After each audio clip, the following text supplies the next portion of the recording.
ಮಧ್ಯಾಹ್ನದ ಬಿಸಿಯೂಟ ಸೇವಿಸಿ 50ಕ್ಕೂ ಹೆಚ್ಚು ವಿದ್ಯಾರ್ಥಿಗಳು ಅಸ್ವಸ್ಥಗೊಂಡಿದ್ದಾರೆ. ಶಾಲೆಯಲ್ಲಿ ಮಧ್ಯಾಹ್ನದ ಬಿಸಿಯೂಟವನ್ನು ಸೇವಿಸಿ ವಾಂತಿ ಭೇದಿ ಜೋರಾಗಿದೆ ಮಕ್ಕಳಿಗೀಗ. ಔರಾದ ತಾಲೂಕಿನ ಜಮಲ್ಪುರ ಗ್ರಾಮದ ಶಾಲೆಯಲ್ಲಿ ಆದಂತ ಘಟನೆ ಇದು.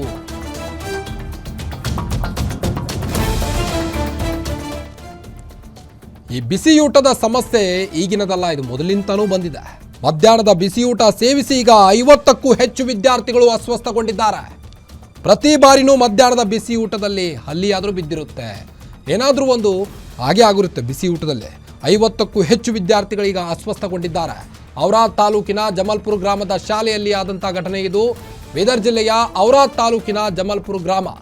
ಅಕ್ಕಿಯಲ್ಲಿ ಹುಳು ಇದ್ದ ಪರಿಣಾಮ ಮಕ್ಕಳ ಆರೋಗ್ಯದಲ್ಲಿ ಏರುಪೇರಾಗಿದೆ.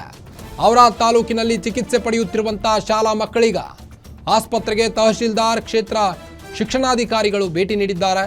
ಅಸ್ವಸ್ಥಗೊಂಡ ಮಕ್ಕಳನ್ನು ಅವರ ಆರೋಗ್ಯವನ್ನು ವಿಚಾರಿಸ್ತಾ ಇದ್ದಾರೆ.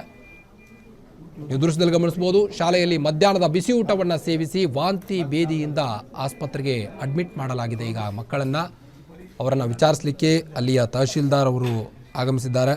ಅವರ ಆರೋಗ್ಯವನ್ನು ಕೂಡ ವಿಚಾರಿಸ್ತಾ ಇದ್ದಾರೆ. ಇನ್ನು ಕ್ಷೇತ್ರ ಶಿಕ್ಷಣಾಧಿಕಾರಿ ಕೂಡ ಭೇಟಿ ನೀಡಿದ್ದಾರೆ.